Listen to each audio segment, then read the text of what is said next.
মুস্তাফিজকে শুধু একটা আইপিএল এ খেলতে দেয় নাই এবং এটা খুবই নিন্দনীয়, কিন্তু আপনি আপনার নিজের দেশের সেরা খেলোয়াড়, যে কিনা বিশ্বের সেরা খেলোয়াড়, তাকে আপনার দেশের হয়ে বিশ্বকাপে খেলতে দেন নাই। এবং এই বিষয়ে একজন প্রাক্তন উপদেষ্টা বলেছেন উনি নিজে হস্তক্ষেপ করে এই কাজটা করেছিলেন।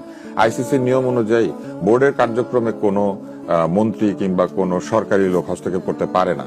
উনি প্রথমত সেটা করেছেন, সরকারি হস্তক্ষেপ করেছেন এই আমাদের বোর্ডের কাজে, এবং বোর্ড সেই হস্তক্ষেপকে মেনে নিয়ে আমাদের দেশের সেরা খেলোয়াড়টাকে খেলতে দেয় না। যদিও তার বিরুদ্ধে যে অভিযোগ সেটা প্রমাণিত তো দূরের কথা, সেই অভিযোগটা তো একবার মিথ্যা, এটা পরিষ্কার।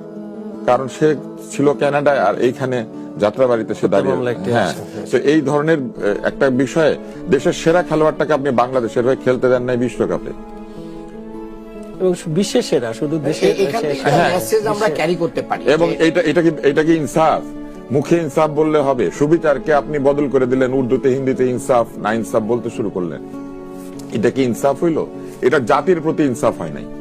কারণ ও 10টা রান করলে বাংলাদেশের নামের পাশে 10 লেখা হইতো, ওর ব্যক্তি হইতো না। এটা বিশ্বকাপে ব্যক্তি খেলে না, দেশ খেলে। দেশের প্রশ্নে এই যে এই কাজটা যে করা হলো, এই কাজটার কি হিসাব হবে? শুধু আইপিএল এ কয়েকটা দিন খেলতে পারবে না মুস্তাফিজ, একেবারে জীবন মানে অতিষ্ঠ হয়ে যাচ্ছে, এটা অবশ্যই অন্যায়। কিন্তু বিশ্বকাপে যে আমার সবচেয়ে সেরা খেলোয়াড়টাকে আমি খেলতে দিলাম না, এটার হিসাব কি? এটার উত্তর কেউ দেন। এই ক্ষেত্রে এবং এটাকেই বলে নির্লজ্জ দলীয়করণ, এটাকে বলে দলীয় বিচারে নাইনসাফি করা।